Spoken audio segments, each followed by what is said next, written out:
में होती है और दामोदर गार्डन में पेड़ों की कटाई कर रहा होता है। उसे मधुलिका कहीं दिखाई नहीं देती। अगले दिन अमित थोड़ी देर से उठता है। अगले दिन अमित थोड़ी देर से उठता है, अपने कमरे से बाहर आता है। शशांक बैठा न्यूज़पेपर पढ़ रहा होता है। लता किचन में होती है और दामोदर गार्डन में पेड़ों की कटाई कर रहा होता है। उसे मधुलिका कहीं दिखाई नहीं देती। अमित पूजा घर में उसे देखता है। मधुलिका के कमरे में जाकर चेक करता है और फिर टेरेस पर जाकर देखता है, मगर मधुलिका उसे कहीं नहीं दिखाई देती है। अमित ये सोचता है, शायद उसकी बातों से नाराज होकर वह मोहिनी के पास चली गई होगी। अमित तैयार होकर ऑफिस के लिए चला जाता है। लंच में आवाज पर आता है, तब भी उसे मधुलिका नहीं दिखाई देती। वह फिर भी बिना पूछे वापस चला जाता है। शाम को ऑफिस से लौटने के बाद सीधे मधुलिका के कमरे में जाता है, मगर मधुलिका अभी भी वहां नहीं थी। अमित को बेचैनी सी होने लगी थी, कहीं वह सच में वापस तो नहीं चली गई। वो अपने फोन में मधुलिका का लास्ट सीन चेक करता है, जो कि कल रात का था। अंत में परेशान होकर लता से पूछता है, लता मधुलिका कहाँ है? सुबह से दिख नहीं रही। लता, साहब मैडम तो सुबह ही चली गई। अमित, कहाँ चली गई? लता, हमें ज्यादा कुछ नहीं पता है, कह रही थी घर जा रहे हैं, आप शशांक भैया से पूछ लीजिए, सुबह वो ही उन्हें स्टेशन तक छोड़ने गए थे। अमित शशांक के पास जाकर, मधुलिका कहाँ है? शशांक, भाभी तो वापस चली गई हैं। अमित, ऐसे कैसे चली गई मुझे बिना बताए? आखिर मुझे बताना तो चाहिए था ना। शशांक, मैं कुछ नहीं जानता, भाभी रात में ही पैकिंग कर रही थी, शायद आपसे किसी बात पर नाराज थी, वो बहुत उदास भी थी। मैंने उनसे कहा भी था अभी ना जाएं, एक दो दिन बाद तो मैं भी चल रहा हूँ, मगर उन्होंने कहा नहीं, उन्हें आज ही जाना है। उनकी जिद के आगे मैं क्या करता? अमित, मुझे बता तो सकती थी, सो रहा था तो मुझे जगाया जा सकता था। शशांक, उन्होंने मुझे आपसे बताने के लिए मना किया था, तो मैं क्या करता? अमित परेशान होकर मधुलिका को कॉल लगाता है, मगर मधुलिका फोन नहीं उठाती है। वो बार बार कॉल करके रह जाता है। मधुलिका कॉल कट कर देती है। अंत में परेशान होकर अपना फोन स्विच ऑफ कर लेती है। अमित बहुत परेशान होता है, अपने कमरे में चला जाता है। तभी शशांक पीछे से आकर, भाई क्या हुआ? अमित, कुछ नहीं, तुम अभी जाओ यहाँ से, मेरा मूड बहुत खराब है। शशांक वहां से चला जाता है। मोहिनी को मैसेज करता है, भाई बहुत अपसेट हैं, काम हो गया। मोहिनी मधुलिका को मैसेज पढ़कर सुनाती है, क्योंकि मधुलिका लखनऊ न जाकर बल्कि मोहिनी के पास ही रुक गई थी। मधुलिका, मुझे ये सब कुछ भी अच्छा नहीं लग रहा है। मैंने डिसीजन ले लिया है कि मैं उनके डिवोर्स देने से पहले उन्हें डिवोर्स दे दूंगी। मोहिनी, पागल हो गई हो क्या? हम लोग तुम्हें एक करने में लगे हुए हैं और तुम डिवोर्स की बात कर रही हो। मधुलिका, तुम लोगों को कुछ भी करने की जरूरत नहीं है। मुझे बहुत ही बुरा और इंसल्टिंग फील होता है, क्योंकि मैं एक आदमी जो कि मेरा पति है, उसे मैं कंट्रोल में ना कर सकी। मोहिनी, ओके बाबा, ठीक है, जैसा तुम्हें सही लगता है, शादी में चलते हैं, शायद कुछ सुधार हो जाए। मधुलिका, अब तुम जल्दी से पैकिंग करना शुरू करो, हमें आज रात ही निकलना है, कल नहीं। मोहिनी, शशांक को मैसेज करती हूँ, तुम नहीं आ रहे क्या? तभी शशांक का कॉल आ जाता है, नहीं आप लोग जाइए, मैं शादी में विद्या को लेकर आऊंगा, और प्लीज आप ये बात मधुलिका भाभी को मत बताना, वरना बहुत परेशान हो जाएंगी। मोहिनी, जीजा जी के क्या हाल हैं? शशांक, भाई बहुत अपसेट लग रहे हैं, उन्होंने तो खाना भी नहीं खाया है, फिलहाल अभी है नहीं, शायद विद्या से मिलने गए होंगे। भाई को शक है कि भाभी और आप और मैं मिले हुए हैं और कुछ प्लानिंग कर रहे हैं। मोहिनी, तो तुम कब आओगे और उस विद्या को लेकर आ रहे हो? वो कहीं कुछ और बवाल ना कर दे। शशांक, हम लोग हल्दी के एक दिन पहले आ जाएंगे और वो कोई बवाल नहीं करेगी, उसका भी आना जरूरी है, वरना भाई का मन उसी में रखा रहेगा और हम लोग भी कुछ कर नहीं पाएंगे। हम लोग को प्लानिंग करके विद्या को एक्सपोज करना है। मोहिनी, मैं तुमसे बाद में बात करती हूँ, पैकिंग कर लूँ, घर जाने के लिए निकलना है। दोनों अगले दिन सुबह सुबह ही मधुलिका के घर पहुंच जाती हैं। कुछ देर मोहिनी वहां रुकने के बाद वापस अपने घर चली जाती है। कुछ देर बाद मधुलिका की मम्मी आकर पूछती हैं, तुम अपने घर कब जाओगी? मधुलिका अपनी दोनों बहुओं को चढ़ाते हुए, अपने घर में तो हूँ ही। मम्मी हंसते हुए, अरे मेरा मतलब तुम्हारी ससुराल से है। मधुलिका, क्यों, आपको कोई प्रॉब्लम है मेरे यहाँ आने से? जब भी आती हूँ तब एक ही सवाल, कब जाओगी अपने घर? आपके सवालों से तंग आ चुकी हूँ, आया ही नहीं करूंगी मैं। तभी त्रिपाठी जी कमरे में आते हैं, क्या हो गया, मेरा बच्चा इतना परेशान क्यों है? मधुलिका त्रिपाठी जी से मम्मी की शिकायत करते हुए, देखिए ना पापा, जब भी आती हूँ तब मम्मी का एक ही सवाल रहता है, अपने घर कब जा रही हो? आए हुए मुझे अभी एक दिन भी नहीं हुआ है पूरा। वो मम्मी को डांटते हुए, ऐसे क्यों बात करती हो? अभी तो वो आई है, आराम करने दो, चली जाएगी। मम्मी, मुझे क्या करना है, जाए या ना जाए? मैंने तो सिर्फ इसीलिए पूछा कि शेफाली की शादी है, अवस्थी जी खुद ही कर रहे होंगे घर में काम, काम होगा ना बहुत सारा। मधुलिका, और सारे लोग हैं काम करने के लिए। मेरी तबीयत ठीक नहीं लग रही है मुझे, पता नहीं क्यों। पेट में हल्का हल्का सा दर्द हो रहा है, चक्कर भी बहुत आ रहे हैं। त्रिपाठी जी, डॉक्टर को दिखा लो, कुछ प्रॉब्लम ना हो। चक्कर क्यों आ रहा है तुम्हें? मधुलिका, कुछ नहीं पापा, शायद ये सब सफर की थकान की वजह से है। मैं रेस्ट कर लूं पापा, उसके बाद कल सुबह आप मुझे मेरे घर छोड़ देना। घर छोड़ देने वाली बात मधुलिका ने अपनी मम्मी की तरफ तिरछी नजरों से देखते हुए कही थी। सारा दिन आराम करने के बाद मधुलिका मोहिनी को फोन करती है। और बताओ मैडम, घर जाकर तुम भूल ही गई? मोहिनी, नहीं भूल गई, आज बहुत थकान हो रही थी, मैं आराम करने लगी थी, तुम्हारी फोन कॉल से उठी हूँ। मधुलिका, मुझे भी बहुत थकान लग रही है, पेट में हल्का हल्का दर्द भी हो रहा है और चक्कर आ रहे हैं। मोहिनी, एक काम करो, घर जाने से पहले डॉक्टर को दिखा लो, क्या पता पेट में इन्फेक्शन हो गया हो। मधुलिका, इन्फेक्शन कैसा हो गया? मोहिनी, आजकल कुछ पता नहीं चलता है, कब क्या हो जाए, डॉक्टर को दिखा जरूर लेना। मधुलिका, हाँ तुम सही कह रही हो, कुछ कम प्रॉब्लम होगी, फिर कहीं कुछ बड़ी हो गई तो? मोहिनी हंसते हुए, ससुराल जाओगी, वहाँ काम करना पड़ेगा, वहाँ बहानेबाजी नहीं चलेगी कि तबीयत ठीक नहीं है। मधुलिका, यार मोहिनी, बाद में बात करती हूँ, अमिश जी का कॉल आ रहा है। मधुलिका अमिश का कॉल अटेंड करती है। वो सीधे उस पर गुस्साने लगता है, कहाँ थी तुम? कल से कितनी बार फोन कर चुका हूँ मगर तुम्हारा फोन ऑफ आ रहा था। मधुलिका, आप क्यों टेंशन ले रहे हैं, मैं अपने घर आ गई हूँ, आपको मेरे लिए फिक्र करने की जरूरत नहीं है, आपको फिक्र करने के लिए विद्या ही काफी है। अमिश, टेंशन क्यों ना लूं, तुम मुझे बिना बताए चली गई। मधुलिका, बिना बताए कैसी चली आई? आप ही ने तो कहा था कि मैं चली जाऊं, सो मैं चली आई। अमिश, चली गई वह ठीक है, मगर फोन क्यों ऑफ था? जवाब चाहिए मुझे। मधुलिका, मुझे आपके किसी भी सवालों के कोई जवाब नहीं देना, मेरा फोन है और मेरी मर्जी है, जब चाहूं ऑन रखूं, जब चाहूं ऑफ। अमिश, ऐसे कैसे ऑन रखो ऑफ रखो, तुमको ये भी नहीं लगा कि मुझे फिक्र हो रही होगी? मधुलिका, मुझे बिल्कुल भी नहीं लगता कि आपको मेरी फिक्र है, आपको जिस विद्या की फिक्र है वह आपके पास है। अमिश, विद्या इन सब में बीच में कहाँ से आ रही है? मधुलिका, वही तो बीच में आई थी, सब कुछ सही चल रहा था, सॉरी भूल गई थी, वह बीच में नहीं बल्कि मैं आप दोनों के बीच में आ गई थी। आपका रास्ता तो क्लियर है, मैं हट रही हूँ आप दोनों के बीच से। और वैसे शेफाली की शादी तक ये बेनाम रिश्ता चल रहा है, उसके बाद आप अपने रास्ते और मैं अपने रास्ते। फोन रखें और मुझे आपसे कोई बात नहीं करनी है। अमिश, मधु तुम्हारा गुस्सा जायज है, मैं मानता हूँ, कोई भी पति अपनी पत्नी के साथ ऐसा नहीं करता होगा जैसे मैंने तुम्हारे साथ किया है, मगर मैं उसे भुला नहीं पा रहा था, मैं क्या करता? मधुलिका, कुछ मत करिए, फिलहाल फोन रखिए, मुझे आपसे कोई बात नहीं करनी है, मेरी तबीयत ठीक नहीं है और मैं अपने घर में हूँ, मैं नहीं चाहती हूँ कि डिवोर्स से पहले सबको पता चल जाए और घर वाले मिलकर फिर हम दोनों को मजबूर कर दें साथ में रहने के लिए। अमिश, तुम मेरी बात तो सुनो, क्या हुआ तबीयत को, बताओ मुझे, अभी जाओ डॉक्टर को दिखा कर आओ। मधु लापरवाही से, नहीं। मधुलिका, आपको मेरी चिंता करने की कोई जरूरत नहीं है, मैं अपना ध्यान खुद रख सकती हूँ, कहकर कॉल कट कर देती है। मगर अमिश बार बार कॉल करके रह जाता है, अंत में वो परेशान होकर वह फोन स्विच ऑफ कर देती है। फिर अमिश मधुलिका के पापा को कॉल करके तबीयत के बारे में बताता है। अंकल प्लीज आप उसे डॉक्टर को दिखा दीजिए, कुछ नहीं बता रही है, बहुत जिद्दी है, मुझसे थोड़ा नाराज है। त्रिपाठी जी, मधुलिका तुम्हें क्या हुआ है, तुम्हारी तबीयत ठीक नहीं है, तुमने हमें बताया भी नहीं, अभी अमिश का कॉल मेरे पास आया था, तुम मुझसे नाराज हो? पति पत्नी के बीच में छोटी मोटी बातें चलती रहती हैं, मगर हम तो तुम्हारे माँ बाप हैं, हमें तो बता सकती थी।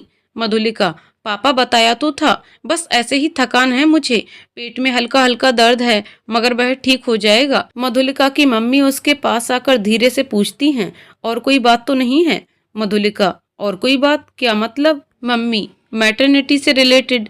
मधुलिका, ऐसा कुछ नहीं है, आप भी ना। पापा, आज रहने दीजिए, मैं कल चेकअप करवा लूंगी, पेट में दर्द क्यों हो रहा है, वहाँ घर के पास में एमएच हॉस्पिटल है, वहीं दिखा लूंगी, पता है मोनिका वहीं इंटर्नशिप कर रही है, त्रिपाठी जी, कौन मोनिका? मधुलिका, लीना मौसी की बेटी मोना, उसका नाम मोनिका है। त्रिपाठी जी, ठीक है, अगर तुम कल दिखाना चाहो तो मैं क्या बताऊं, वैसे लापरवाही ठीक नहीं है। मधुलिका, पापा आप परेशान नहीं होइए, मैं कल हर हालत में दिखा लूंगी। इधर गाजीपुर में शशांक अमित से कह रहा था, भाई हम विद्या को शेफाली की शादी में लेकर चलते हैं, शेफाली को सरप्राइज देते हैं। आखिर विद्या और वह दोनों बेस्ट फ्रेंड हैं, बहुत साल से दोनों एक दूसरे से मिली भी नहीं। शेफाली के लिए विद्या का आना किसी प्रेजेंट से कम नहीं है। अमित बहुत मना करने के बाद राजी हो जाता है। शशांक ने विद्या से मिलने के लिए अमित से परमिशन ले ली थी। आज वह विद्या से मिलने चला आया था। विद्या शशांक को आया देखकर एकदम से चौंक गई थी। विद्या, शशांक आप यहाँ? शशांक, क्यों, मैं यहाँ नहीं आ सकता? विद्या, नहीं ऐसी कोई बात नहीं है शशांक, मैं भाई से परमिशन लेकर आया हूँ। मुझे तुम्हारे और भाई के बारे में सब कुछ पता है। आखिर तुम दोनों का इतना शिद्दत वाला प्यार है, चुप कैसे सकता है? ऐसा प्यार बहुत ही किस्मत वाले लोगों को मिलता है। विद्या शशांक की किसी बात पर कोई रिएक्शन नहीं दे रही थी। शशांक, वैसे मैं तुमसे किसी खास काम से मिलने आया हूँ, तुम्हें शॉपिंग पर ले जाना है। शायद भाई ने तुम्हें बताया हो, शेफाली की शादी है, तुम उसकी बेस्ट फ्रेंड हो, तो उसकी शादी में तुम नहीं जाओगी तो कैसे काम चलेगा? मैं चाहता हूँ तुम शेफाली को सरप्राइज दो। विद्या, मगर मैं ऐसे कैसे जा सकती हूँ? अमित की फैमिली मुझे बिल्कुल भी पसंद नहीं करती है। शशांक, अरे यार, परेशान होने की जरूरत नहीं है, वह सब गुजरे जमाने की बातें हो चुकी हैं। वैसे भी शेफाली को कुछ नहीं पता है, तुम्हारा और भाई का फिर से ये सब स्टार्ट हो गया है। तुम भी मैरिड हो और भाई भी मैरिड हैं, फैमिली को शक मत होने देना।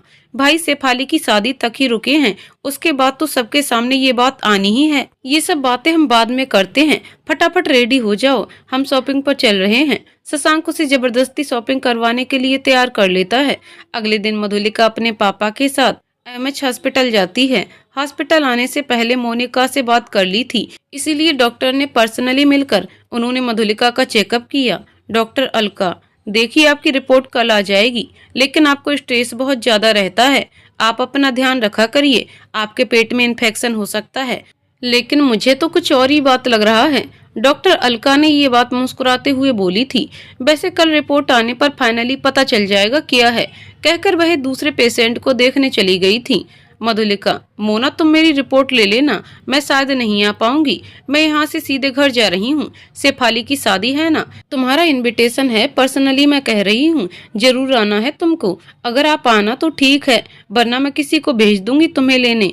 मोना, दी किसी को भी भेजने की जरूरत नहीं है, मैं आ जाऊंगी, आऊंगी जरूर। बहुत दिन हो गए हैं आपकी शादी के बाद से कोई शादी अटेंड नहीं की है। मधुलिका मोना के गले मिलने के बाद वापस अपने पापा के साथ ससुराल के लिए निकल जाती है। मधुलिका जैसे ही घर में घुसती है, सबसे पहले शेफाली दौड़कर उसके गले से लग जाती है। ओ भाभी, मैं कब से आपका ही तो वेट कर रही थी, पता है आपको, मैं आज ही कॉल करने वाली थी। खैर, तब तक आप आ ही गई। तभी अवस्थी जी यानी अमित के डैड घर के बाहर आते हुए, अरे बेटा तुम आ गई, और त्रिपाठी जी आइए। वो आकर त्रिपाठी जी के गले लग जाते हैं। मधुलिका झुककर अवस्थी जी के पैर छूने लगती है। अवस्थी जी उसके हाथ पकड़ लेते हैं। नहीं बेटा, हमने त्रिपाठी जी से कहा था हम बहू जरूर ले जा रहे हैं, मगर तुम यहाँ बेटी की तरह रहोगी, और बेटे की जगह बाप के पैरों में नहीं बल्कि सीने में होती है। उन्होंने अपनी दोनों बाहें फैला दी। मधुलिका मुस्कुराते हुए गले से लग गई। ये सब देखकर त्रिपाठी जी की आंखों में आंसू आ गए थे। तभी सुधा जी त्रिपाठी जी को देखकर, अरे भाई साहब, आपकी आंखों में आंसू कैसे हैं? त्रिपाठी जी, भाभी जी, ये खुशी के आंसू हैं। हर बाप अपनी बेटी के लिए ऐसा ही परिवार चाहता है। मैं बहुत भाग्यशाली हूँ जिसकी बेटी को ऐसा परिवार मिला है। सुधा जी, भाई साहब आप तो जानते ही हैं हम मधुलिका से बहुत प्यार करते हैं, आखिर वह हमारी इकलौती बहू जो है और बहुत ही प्यारी बच्ची है, सबकी खुशियों का ख्याल रखती है। हम भी बहुत भाग्यशाली हैं जो हमें मधुलिका जैसी बहू मिली। अमित के लिए ऐसी ही पत्नी तो चाहती थी मैं। तभी अमित की नानी आकर, क्या सब लोग ऐसे दरवाजे पर ही बातें करते रहोगे, अंदर आओ बैठो। शेफाली चलो जाओ, सबको चाय नाश्ता करवाओ आकर। सुधा जी मधुलिका से, बेटा तुमने बताया नहीं था तुम आ रही हो, मुझे लगा कि तुम अमित के साथ आओगी। मधुलिका, माँ जी, वो तो हल्दी के एक दिन पहले आने को कह रहे थे, मैंने सोचा मैं पहले चलती हूँ, बहुत काम होते हैं। सुधा जी, काम तो लगभग सारे ही हो गए हैं, थोड़ी सी शॉपिंग रह गई है, वो तुम देख लेना। नाश्ता करने के बाद तुम चेंज कर लो, फिर आराम करो। शेफाली मधुलिका को कमरे में ले जाकर, भाभी मेरी कुछ शॉपिंग है और पार्लर भी जाना है, और भी बहुत सारी बातें हैं जो मुझे आपसे पूछनी है। और भाई क्यों नहीं आए? शशांक भाई भी चले गए, वह कब आएंगे? मधुलिका, वो और शशांक हल्दी के एक दिन पहले आने के लिए बोल रहे थे। शेफाली, रुको भाभी, मैं अभी शशांक को फोन करती हूँ। ये क्या बात हुई? मेरी शादी में आए हैं, भाई के साथ टाइम स्पेंड कर रहे हैं। शेफाली सीधे शशांक को कॉल लगा देती है। शशांक, बोल मेरी बहना, क्या हुआ है? शेफाली, बहना के भाई, बहुत गुस्सा आ रहा है मुझे आप पर। मेरी शादी अटेंड करने के लिए आए हैं और चले गए गाजीपुर। हर बार ऐसा ही करते हो, और काम से आते हो कुछ और काम करने लगते हो। शशांक, यार तू परेशान नहीं हो, किसी जरूरी काम से आया हूँ। शेफाली, मेरी शादी से भी ज्यादा जरूरी है। शशांक, हाँ तुम समझ लो कि तुम्हारी शादी से भी ज्यादा जरूरी है। शेफाली, तुम काम करो अपना, जरूरी काम निपटाओ, और मेरी शादी में आने की जरूरत नहीं है, वहीं बस जाओ, कहकर शेफाली गुस्से में फोन काट देती है। अगले दिन शेफाली और मधुलिका को शॉपिंग के बाद पार्लर जाना था। मधुलिका घर से निकलने ही वाली थी कि तभी मोनिका का कॉल आया। हेलो दी, आपकी रिपोर्ट आ गई है। मधुलिका, अच्छा, क्या रिपोर्ट में आया है? क्या प्रॉब्लम है मुझे? मोनिका, दी आप हॉस्पिटल आ जाती तो ज्यादा बेटर होता। आपको डॉक्टर अलका ने हॉस्पिटल आने के लिए बोला है, मेडिसिन्स भी तो लेनी है ना आपको। मधुलिका, अच्छा ठीक है, मैं शेफाली को लेकर शॉपिंग के लिए जा रही हूँ, उसके बाद मैं आ जाऊंगी। शेफाली को शॉपिंग करवाने के बाद मधुलिका उसे पार्लर में छोड़कर खुद हॉस्पिटल आ गई थी। मोनिका उसे डॉक्टर अलका के पास ले गई। मोनिका, मैम दी आ गई हैं। डॉक्टर अलका, मधुलिका जी, प्रॉब्लम ज्यादा नहीं है, अगर आपने ध्यान नहीं रखा तो आपको कॉम्प्लिकेशन हो सकती है। आपको हेल्दी फूड खाना है, स्ट्रेस बिल्कुल भी नहीं लेना है, आपको ध्यान ज्यादा रखने की जरूरत है। मधुलिका, मगर मुझे हुआ क्या है डॉक्टर? डॉक्टर अलका मुस्कुराते हुए, आपको नहीं पता? कोई बात नहीं, फर्स्ट टाइम में ऐसा होता है, मेरे साथ भी हुआ था। मधुलिका, आप क्लियर करिए, मुझे सच में समझ में नहीं आ रहा। डॉक्टर अलका ने मधुलिका की तरफ उसकी रिपोर्ट बढ़ाते हुए, आप प्रेग्नेंट हैं। मधुलिका हैरान होकर चेयर से उठ खड़ी हुई। क्या क्या कहा आपने? मैं और प्रेग्नेंट? मोनिका, हाँ दी, सच में रिपोर्ट देखिए, क्लियर है। अब मिठाई खिलाइए। मिठाई नहीं, पार्टी चलेगी। चलिए जीजू को कॉल करिए, वो भी सरप्राइज्ड हो जाएंगे। मधुलिका को कुछ भी समझ में नहीं आ रहा था, अचानक से क्या हो गया। डॉक्टर अलका किसी पेशेंट को देखने चली गई थी। तभी मधुलिका मोनिका से, सुनो मोना, तुम ये बात अभी किसी को मत बताना, मौसी को भी नहीं। मोनिका, पर दी क्यों? ये तो गुड न्यूज है। मधुलिका, तुम पागल ही हो, अभी पहले तुम्हारे जीजू को बताऊं, उसके बाद बाकी सबको। मोनिका, दी बता दीजिए ना जीजू को। मधुलिका, नहीं, कॉल करके नहीं, अभी वो 1-2 दिन में शेफाली की शादी में आ रहे हैं, मैं तभी बताऊंगी फेस टू फेस, समझी पागल। मोनिका, ओह, एक्सप्रेशन चेक करेंगी उनके, है ना? मधुलिका, हाँ, अब समझ आया तुमको, इतनी देर में तुम बताना मत, शादी में सब आएंगे तब तो सबको पता चल ही जाएगा, प्रॉमिस करो बताओगी नहीं। मोनिका, ओके पक्का प्रॉमिस मेरी माँ। मधुलिका को गले लगाकर, अपना ख्याल रखना और हमारे बाबू का भी। मधुलिका हॉस्पिटल से मेडिसिन्स और अपनी रिपोर्ट लेकर ड्राइविंग सीट पर बैठ तो गई, मगर ड्राइव नहीं कर पा रही थी। एक जगह कार रोककर शांति से सोचने लगी, क्या करूं? उन्हें तो बता भी नहीं सकती, वो तो डिवोर्स और विद्या, पहला प्यार, हे भगवान, ये कैसा उलझन वाला दिन है, समझ नहीं आ रहा। माँ बनने जा रही हूँ, इसलिए खुश हूँ या इस बच्चे के भविष्य को लेकर दुखी कि तुम सिर्फ मेरी चाहत हो, तुम्हारे पिता का साथ भी नहीं होगा। जब तुम इस दुनिया में आओगे हम अलग हो चुके होंगे। मधुलिका अपने पेट पर दोनों हाथ रखे थी और बराबर रोए जा रही थी। शेफाली का कॉल ना आता तो न जाने कितनी देर रोती रहती। मधुलिका ने आंसू पोंछे, पानी पिया, फिर कॉल अटेंड की। शेफाली, भाभी कहाँ हैं आप? मैं कब से वेट कर रही हूँ, कितनी देर हो गई है। मधुलिका, सॉरी शेफाली, वो मोना से बात करने लगी थी, इसीलिए टाइम का पता ही नहीं चला, बस 10 मिनट में पहुंच रही हूँ, रास्ते में हूँ। मधुलिका फास्ट ड्राइविंग करके शेफाली के पार्लर पहुंचकर उसे वहां से लेकर घर वापस आ जाती है और अपने कमरे में आकर मधुलिका ड्रेसिंग के सामने जाकर खुद को देखती है और रो पड़ती है। वहीं पास में पड़ी चेयर पर बैठ जाती है, अपनी रिपोर्ट निकाल कर देखने लगती है। क्या करूं मैं, कैसे सामना करूं इस सिचुएशन का। अगर घर में बताऊं तो सब बहुत खुश हो जाएंगे, मगर अमिश जी तो बिल्कुल खुश नहीं होंगे। मेरी तो समझ में नहीं आ रहा कैसे हैंडल करूं। कुछ दिन तक तो छुपा सकती हूँ, मगर बहुत ज्यादा दिन तक तो छुपाना भी आसान नहीं है। दरवाजे पर नॉक होता है। मधुलिका जल्दी से रिपोर्ट को कबर्ड में रख देती है और दरवाजा खोलती है तो शेफाली सामने थी। अरे भाभी, सो गई थी क्या? मोहिनी दीदी कब से आपको कॉल कर रही हैं, आप फोन नहीं उठा रही। मोहिनी दीदी ने मेरे पास फोन किया, आप उनसे बात करिए। शेफाली अपना फोन मधुलिका को पकड़ाकर चली जाती है। मोहिनी, क्या हुआ, तुम फोन क्यों नहीं उठा रही हो? मधुलिका, कुछ नहीं बहन, शायद मेरा फोन साइलेंट पर है, तभी जान नहीं पाई। मोहिनी, जीजा जी से बात हुई तुम्हारी? मधुलिका, आज नहीं हुई, कल ही बात हुई थी। क्यों, कोई नई बात है क्या? मेरी शशांक से भी बात नहीं हो पाई। मैं आज शेफाली को लेकर शॉपिंग के बाद पार्लर गई थी। मोहिनी, अच्छा, तुम अपनी रिपोर्ट ले आई? डॉक्टर ने क्या बताया, क्या प्रॉब्लम है? मधुलिका एक गहरी सांस लेकर, प्रॉब्लम बहुत बड़ी है, मुझे समझ नहीं आ रहा क्या करूं। रुको, मैं तुम्हें अपने फोन से कॉल करती हूँ। अपने फोन से मधुलिका मोहिनी को कॉल लगाती है।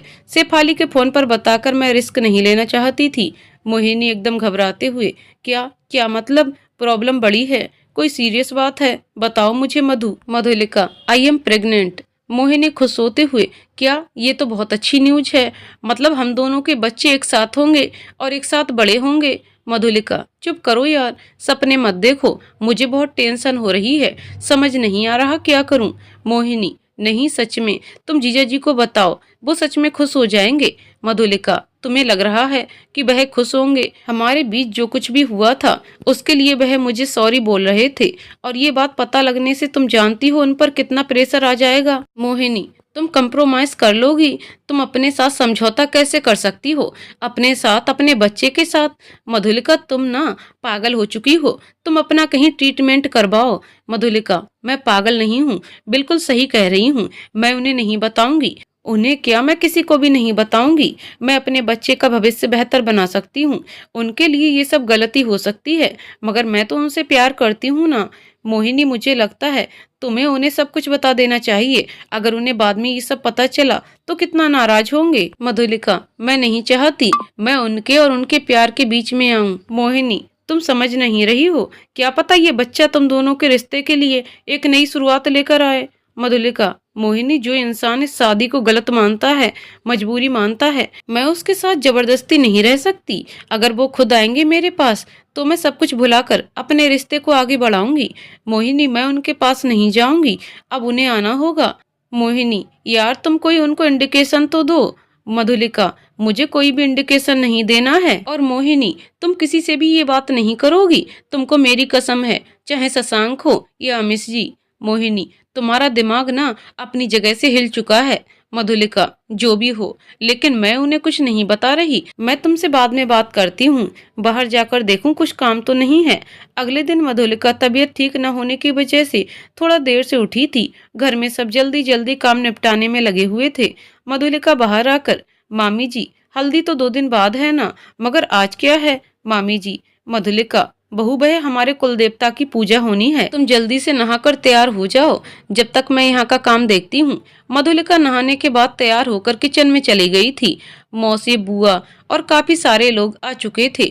मधुलिका सबको नाश्ता करवाने में लगी हुई थी। तभी शेफाली, भाई आप आज ही आ गए, आप तो कल आने वाले थे ना।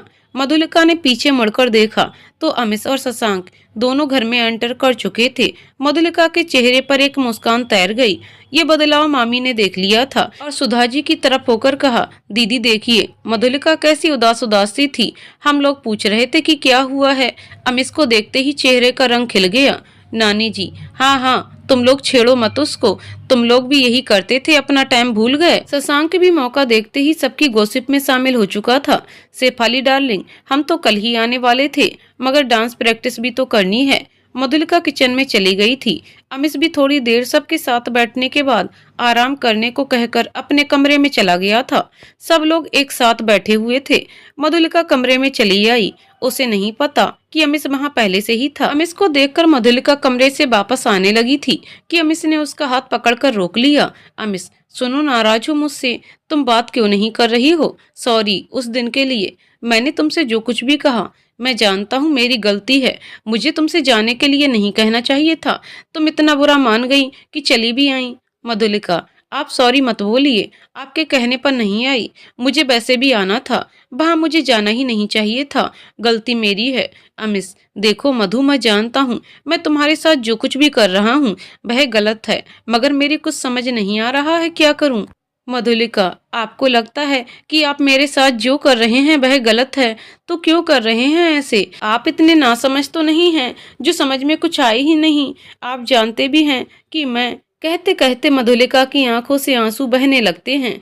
अमिश उसके आंसू पोंछते हुए, मधु प्लीज रोया मत करो, तुम रोते हुए बिल्कुल भी अच्छी नहीं लगती हो। पता नहीं क्यों मुझे बिल्कुल अच्छा नहीं लगता है जब तुम रोती हो। मधुलिका अमिश के हाथ हटाते हुए, आंसू मत पोंछिए, आदत मत खराब करिए मेरी, बाद में रोऊंगी तो आप नहीं होगी मेरे साथ। अमिश शांत होकर मधुलिका की बात सुन रहा था। अचानक से उसे न जाने क्या हुआ और उसने मधुलिका को खींचकर गले से लगा लिया। मधुलिका ने भी उसे कसकर पकड़ लिया था, जैसे कभी ना छूटे। आज अमिश की आंखों से भी आंसू निकल आए थे। थोड़ी देर तक दोनों शांत रहे, ऐसे ही खड़े थे जैसे उनके आसपास कुछ और है ही नहीं। कुछ समय में दोनों चैतन्य अवस्था में आए। अमिश, सुनो मधु, तुम ना कॉफी बहुत अच्छी बनाती हो, मुझे आदत पड़ गई है तुम्हारे हाथ की कॉफी की। क्या कॉफी पिला सकती हो बनाकर? मधुलिका अलग होते हुए, अच्छा, मतलब आप कॉफी के लिए ये सब कर रहे थे? ऐसे ही बोल दिया होता, बनाकर दे देती। अमिश मधुलिका के सर पर चपत लगाते हुए, पागल हो तुम मुझसे नाराज थी ना? मधुलिका, थोड़ा वेट करिए, अभी कॉफी बनाकर लाती हूँ, कहकर मधुलिका चली जाती है। कुछ देर बाद मधुलिका एक कॉफी मग के साथ कमरे में आकर अमिश को कॉफी देते हुए, ये लीजिए आपकी कॉफी। अमिश, सिर्फ मेरे लिए? तुम्हारी कॉफी कहाँ है? मधुलिका, मुझे डॉक्टर ने चाय और कॉफी कम पीने को बोला है। अमिश, अच्छा, तुमने डॉक्टर को दिखाया था? क्या बताया डॉक्टर ने? मधुलिका, कुछ नहीं, पेट में थोड़ा सा इन्फेक्शन है, कुछ दिन में ठीक हो जाएगा। अमिश, अपना ध्यान रखा करो। सुनो, एक बात कहनी थी तुमसे। मधुलिका, जो भी कहना है जल्दी जल्दी कहिए, बहुत सारा काम पड़ा है। अमिश, क्या हम अच्छे दोस्त बन सकते हैं? मधुलिका, हम दोस्त ही तो हैं जब से शादी हुई है। अमिश, क्या डिवोर्स के बाद भी हम अच्छे दोस्त बने रह सकते हैं? मधुलिका, वह तो वक्त ही बताएगा, मैं क्या बताऊं।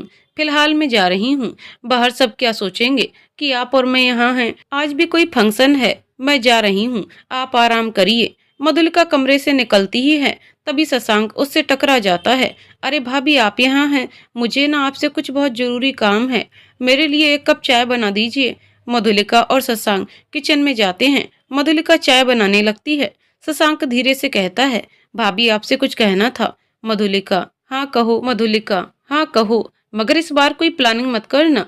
शशांक, नहीं भाभी, कोई प्लानिंग नहीं है, आपसे कहना था कि वो शेफाली को सरप्राइज देना था। मधुलिका, हाँ तो दो ना, भाई हो, सरप्राइज देना तो बनता है ना।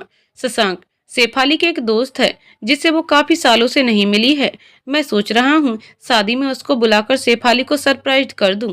मधुलिका, हाँ तो बुला लो ना, मुझसे क्या पूछ रहे हो? शशांक, भाभी वह बात ही ऐसी है ना कि आपसे पूछना जरूरी है। उस फ्रेंड का नाम है। मधुलिका, एक मिनट, कहीं वह विद्या तो नहीं? शशांक, हाँ हाँ भाभी, विद्या की ही बात कर रहा हूँ।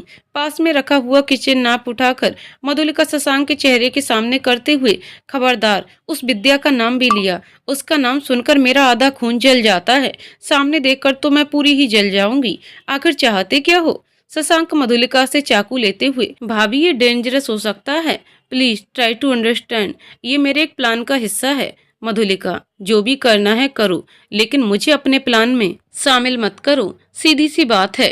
शेफाली की शादी होने के बाद मैं चली जाऊंगी, उसके बाद तुम जानो, विद्या जाने और तुम्हारे भाई जाने, मुझे किसी से कोई लेना देना नहीं है। चाय का कप शशांक को पकड़ाते हुए, मधुलिका, ये प्लानिंग और ड्रामे बाद में करना, पहले डांस की प्रैक्टिस करो जाकर। इतना कहने के बाद वो खुद किचन से बाहर चली गई। घर में डांस प्रैक्टिस करने में सब बिजी हैं। मधुलिका भी वहीं बैठी सबको देख रही थी। तभी अमिश आकर उसके बगल वाली चेयर पर बैठ गया। मधुलिका उठने को हुई, अमिश ने उसका हाथ पकड़ लिया। अभी भी नाराज हो क्या? मधुलिका, मैं भला क्यों नाराज होने लगी, हकी क्या है मेरा? टेढ़ा सा मुंह बनाते हुए ये बात उसने धीरे से कही थी, मगर अमिश ने सुन ली। अमिश कुछ कहता उससे पहले ही शेफाली या धमकी, भाई भाभी, आप प्रैक्टिस नहीं कर रहे, डांस करना नहीं है हल्दी और मेहंदी में? मधुलिका, मेरी तबीयत ठीक नहीं है, इसीलिए तुम इनको ले जाओ। शेफाली, आपको पता है भाई बहुत अच्छा डांस करते हैं। मधुलिका, हाँ ठीक है, तुम इन्हीं के साथ करो प्रैक्टिस, मुझे नहीं करना। मधुलिका उठकर चली जाती है। हल्दी वाले दिन लगभग सब लोग होटल पहुंच चुके थे। फंक्शन शुरू हो चुका था। मोनिका आने वाली थी, उसे कोई इमरजेंसी केस था, इसीलिए वह लेट हो गई थी। इसीलिए मधुलिका उसके इंतजार में घर पर रुकी हुई थी। मोनिका को साथ लेकर वह होटल पहुंची ही थी। वहां बहुत तेज से शेफाली के चिल्लाने की आवाज सुनकर अंदर की ओर भागी। देखा तो विद्या को देखकर मारे खुशी के चिल्लाई थी। विद्या को देखकर मधुलिका को बिल्कुल भी अच्छा नहीं लगा था, मगर वह शांत थी। तभी मोहिनी उसके पास आकर खड़ी हो गई। क्या मैडम कहाँ थी? फंक्शन तो कब का शुरू हो चुका है। मधुलिका मोनिका को मोहिनी से मिलवाते हुए, ये डॉक्टर मोनिका, हम लोग प्यार से इसे मोना कहते हैं, मेरी मौसेरी बहन, इसका ही मैं घर पर वेट कर रही थी, इसीलिए लेट हो गई। मोनिका मोहिनी से हेलो हाय करती है। मधुलिका मोनिका को लेकर अपनी फैमिली से मिलवाने के लिए जाती है।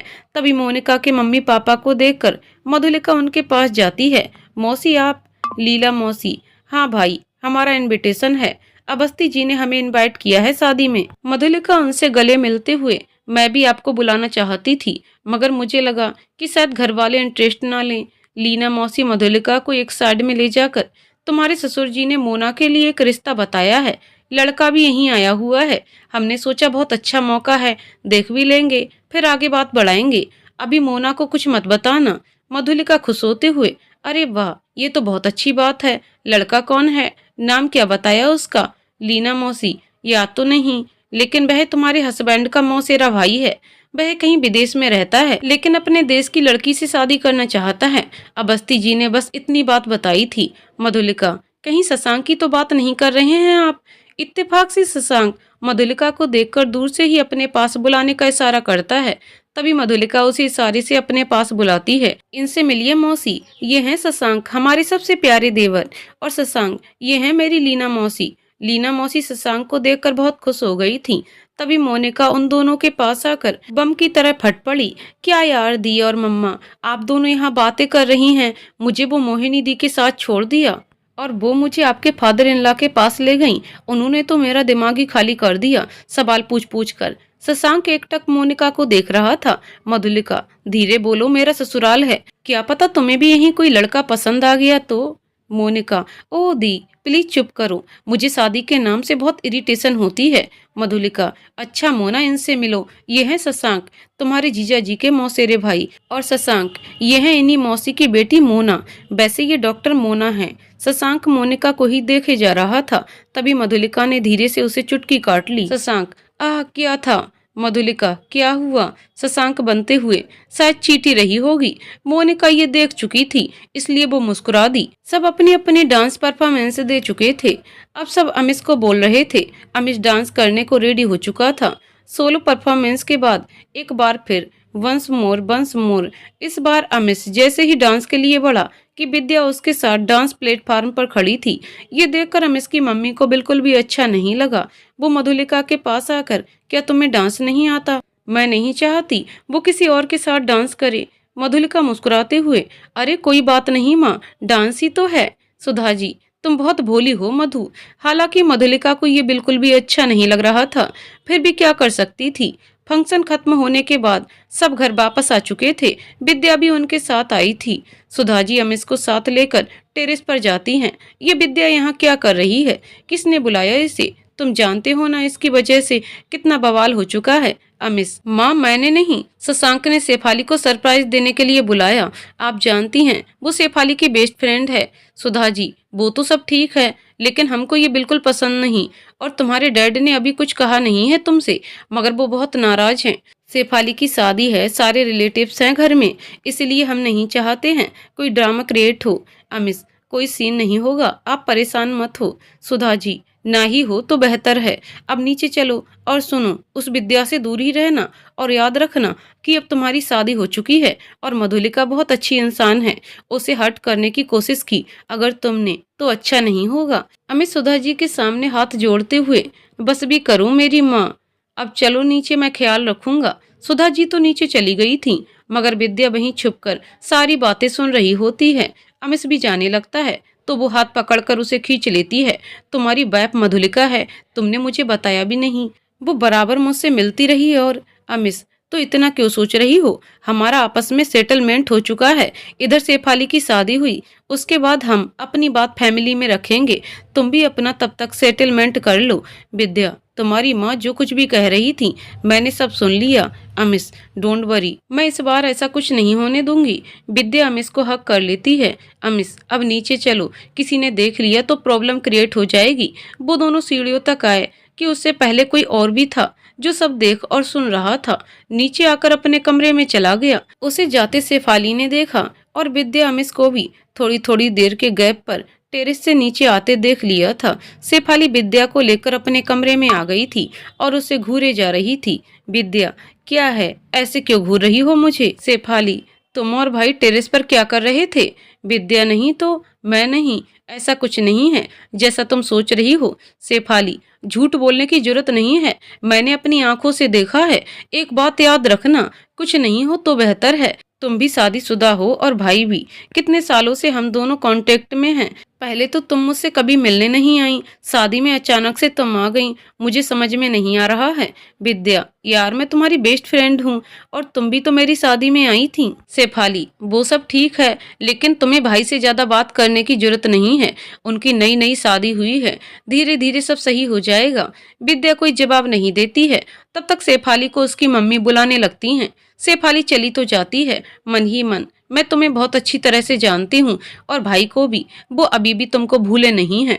तुम कितनी भी बहानेबाजी कर लो विद्या, लेकिन मेरी नजर तुम पर ही रहेगी। इधर मधुलिका कमरे में बैठी बराबर रोए जा रही थी। अमिस विद्या को एक साथ बहुत बार देखा था, मगर आज उसे हक करते हुए देखने के बाद मधुलिका को बहुत बुरा लग रहा था। एक साथ में डांस करते देख भी उसे बुरा लगा था। एक दिन में 2 बार ऐसी फीलिंग आई थी। शशांक कमरे में घुस आया। उसकी आदत थी बिना नॉक किए चले आने की। उसने मधुलिका को रोता देख लिया था। भाभी, क्या हुआ, आप रो क्यों रही हैं? मधुलिका आंसू पोंछते हुए, कुछ नहीं, आंख में कुछ चला गया था, मैं रो नहीं रही हूँ। क्या हुआ? शशांक, कुछ नहीं, बाहर चलिए, हम लोग को कल के मेहंदी फंक्शन के लिए फिर डांस की प्रैक्टिस करनी है। मधुलिका को जबरदस्ती शशांक अपने साथ ले जाता है। अगला दिन होटल ब्लू साइन। शेफाली की मेहंदी का फंक्शन स्टार्ट हो चुका है। शशांक ने मोना को अपना डांस पार्टनर बना लिया था। तेरे करीब आ रहा हूँ, खुद से मैं दूर जा रहा हूँ, ये बेवजह तो नहीं है। तू जो मिला धीरे धीरे से तेरा हुआ। मधुलिका ये देखकर खुशी से अपनी फर्स्ट फिंगर एंड थंब को जोड़कर सुपर बोलती है। मोना और शशांक के डांस के बाद मधुलिका, ये कैसे हुआ? शशांक मधुलिका के पैर छूकर, बस आपके आशीर्वाद से। और मोना शर्माकर मधुलिका के कंधे पर अपना सिर रख लेती है। मोनिका, दी आप डांस क्यों नहीं कर रही हैं? शशांक, भाभी को डांस नहीं आता ना, इसीलिए। मोनिका, क्या डांस और दी को नहीं आता? झूठ, आपको शायद पता नहीं है, दी क्लासिकल डांसर हैं। कॉलेज टाइम में इन्होंने अवार्ड्स जीते हैं। कपल डांस तो मैंने दी से सीखा है। शशांक आंखें चौड़ी करके, भाभी आपने झूठ क्यों बोला? आपको डांस नहीं आता, ये तो अच्छी बात है। भाई भी बहुत अच्छा डांस करते हैं, आप उन्हें देख रही हैं, ये सही नहीं है। चलिए मेरे साथ, आज आपको डांस करना ही होगा। मोनिका, वैसे दी को ऐसी हालत में डांस करना नहीं चाहिए। शशांक, कैसी हालत में, क्या हुआ है? मधुलिका मोनिका के सिर में चपत लगाते हुए, तू भी ना, कुछ नहीं, वो तबीयत ठीक नहीं है ना मेरी, इसलिए। शशांक, भाभी आप चलिए, मैं सॉन्ग प्ले करवाता हूँ। मधुलिका ने सोलो डांस करना शुरू किया। आंखों को तेरी आदत है, तू दिखे ना तो इन्हें शिकायत है। दूसरा गाना मधुलिका की पसंद का था। रघुवर तेरी राह निहारे, सातों जन्म से सिया, घर मोरे परदेसिया। गाने में मस्त होकर डांस कर रही थी। दुविधा मेरी सब जग जाने, दुविधा मेरी सब जग जाने, जाने न निर्मोहिया। इसी लाइन पर मधुलिका घूमते हुए डांस फ्लोर पर बेहोश होकर गिर पड़ी। अचानक से ये हुआ, कोई समझ ही नहीं पाया। अमिश ये देखकर दौड़कर आया। मधु, मधु क्या हुआ? अरे ये तो बेहोश हो गई। अमिश मधुलिका को होश में लाने की कोशिश करने लगा, मगर होश में नहीं आ रही थी वो। अंत में अमिश उसे अपनी बाहों में उठाकर होटल के ही एक रूम में ले गया। वहां लिटाता है, तभी मोनिका भी आ गई थी। अमिश, मोना, चेक करो क्या हुआ, इसे होश क्यों नहीं आ रहा? मोनिका, दी ज्यादा तेज डांस करने की वजह से ही गिरी हैं। उनकी तबीयत वैसे भी ठीक नहीं है। जीजू एक काम करिए, हम यहीं पास किसी हॉस्पिटल में लेकर चलते हैं। फंक्शन तो वैसे भी रुक गया था। अमित सबको यहीं रहने को कहकर सिर्फ शशांक और मोनिका को साथ लेकर गया। हॉस्पिटल पहुंचकर अमिश स्ट्रेचर का इंतजार न करके खुद उठाकर ले जाता है। डॉक्टर्स एग्जामिन करते हैं। अमिश मोनिका और शशांक को इमरजेंसी रूम में रुकने को बोलकर कार पार्क करने चला गया था।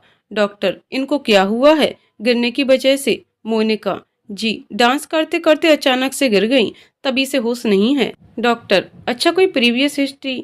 शशांक, नहीं, लेकिन कुछ दिनों से बीमार हैं, पेट में दर्द है शायद। डॉक्टर, ओके, घबराने वाली बात नहीं है, होश आ जाएगा। डॉक्टर कुछ इंजेक्शन देते उसके पहले मोनिका, 1 मिनट सर, दी प्रेग्नेंट हैं। शशांक चौंक जाता है मोनिका के मुंह से मधुलिका की प्रेगनेंसी की बात सुनकर। डॉक्टर, ओह, तो फिर चेकअप करना पड़ेगा, कहीं बेबी को तो कुछ नहीं हुआ। अच्छा किया आपने बता दिया, वैसे इनको ख्याल रखना चाहिए था इस बात का। अमिश वापस आ गया था। शशांक मोनिका का हाथ पकड़कर रूम से बाहर ले आता है। तुम्हें कैसे पता भाभी की प्रेगनेंसी के बारे में? मोनिका, दी मेरे हॉस्पिटल ही आई थी, वैसे अभी तक किसी को उन्होंने बताया नहीं क्या? शशांक, नहीं, अगर पता होता तो अब तक शोर हो गया होता। मोनिका, मुझे कुछ समझ नहीं आ रहा, वो क्यों ये बात छुपा रही? मुझसे कहा कि मैं किसी को नहीं बताऊं ये बात। शशांक एकदम से टेंशन वाले मूड में था।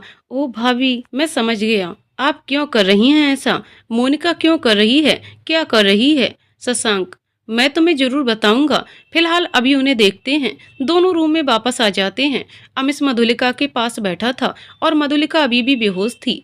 लगभग 2 घंटे के बाद में मधुलिका को होश आ चुका था। अमिश तब तक उसके पास ही बैठा रहा। मधुलिका को होश में आ जाने के बाद अमिश अपना हाथ मधुलिका के सर पर फेरते हुए, अब कैसा फील हो रहा है, कैसी हो तुम? मधुलिका, ठीक हूँ, कुछ अच्छा फील नहीं हो रहा है, अभी भी चक्कर से आ रहे हैं। अमिश, शायद आज तुमने कुछ खाया भी नहीं था, इतना तेज डांस करने की क्या जरूरत थी जब तुम्हारी तबीयत ठीक नहीं है? मधुलिका, बस मेरा मन कर रहा था। अमिश, तुम आराम करो, मैं डॉक्टर से मिलकर आता हूँ। बोट कर डॉक्टर से मिलने चला जाता है और मोनिका और शशांक उसके पास आकर बैठ गए थे। आपने तो हमें डरा ही दिया था। मधुलिका धीरे से मुस्कुराते हुए, डरने की कोई जरूरत नहीं है, मैं ठीक हूँ, मुझे हॉस्पिटल लाने की क्या जरूरत थी? मोनिका, जरूरत कैसे नहीं थी, हम तो थोड़ा सा ट्रीटमेंट घर में कर रहे थे, शायद आपको होश आ जाए। मगर आपको पता है, जीजू इतनी टेंशन में आ गए थे, आपको अपनी बाहों में उठाकर ले आए। मधुलिका अबाक रह गई। क्या कह रही हो अमिश जी? मोनिका मधुलिका को छेड़ने वाले अंदाज में, हाँ बिल्कुल, आपके अमिश जी ही लाए हैं, हमने तो कुछ किया ही नहीं है ना शशांक जी?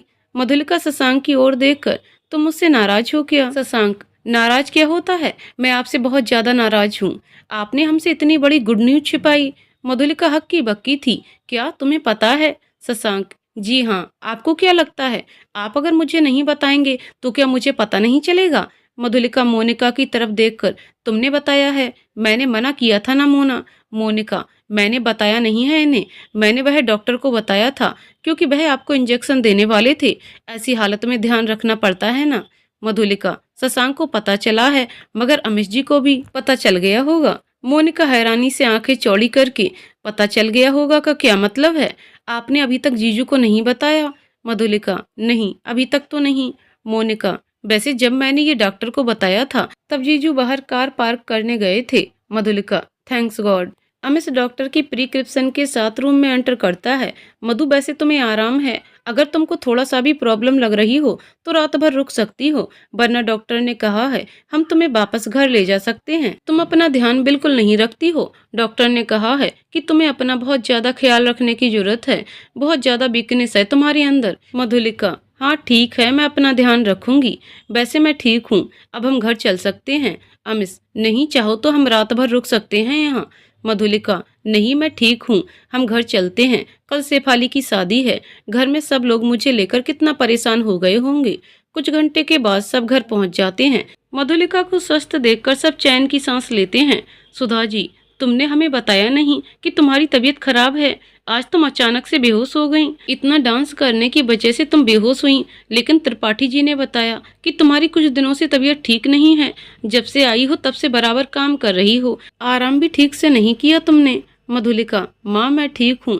सुधा जी मधुलिका को डांटते हुए, बिल्कुल ठीक नहीं हो तुम, चुपचाप आराम करो, मैं जान गई हूँ तुम कितनी लापरवाह हो। मधुलिका सर झुकाकर सुधा जी की डांट सुन रही थी। अमिश, मम्मा प्लीज बाद में गुस्सा कर लेना, अभी वह हॉस्पिटल से वापस आई है, उसकी तबीयत ठीक नहीं है। सुधा जी तू चुप कर, तेरी तो क्लास लगाती हूँ बाद में। तूने भी ध्यान नहीं रखा है इसका। त्रिपाठी जी क्या सोचते होंगे, जब शादी हुई थी तब कितनी हेल्दी थी, अब देखो कितनी कमजोर हो गई है। इसको देखकर सब यही समझते होंगे ससुराल में इसको कुछ ना कुछ परेशानी है। मधुलिका जान गई थी कि सासू माँ का पारा बहुत ज्यादा हाई हो चुका है, इसलिए ज्यादा देर ना करते हुए वो सुधा जी के गले लग जाती है। सुधा जी भी उसे कसकर गले लगा लेती हैं। बेटा ऐसे नहीं होता है, तुमको अपना ध्यान रखना चाहिए। शेफाली खड़े खड़े ये सब सुन रही थी, अंत में बोली, बुआ जी अगर आपकी प्यारी बहू और सासू माँ का मिलन हो गया हो तो कल मेरी शादी है, उसके लिए भी कुछ कर लें। मधुलिका सॉरी शेफाली, तुम्हारा मेहंदी का फंक्शन खराब करने के लिए। शेफाली इट्स ओके भाभी, इस बहाने हमको पता भी तो चला कि आप कितना अच्छा डांस करती हैं और आपकी तबीयत खराब थी जो कि आपने किसी को बताया नहीं था, वरना बस ऐसे ही बीमार बनी रहती, कोई नहीं जान पाता।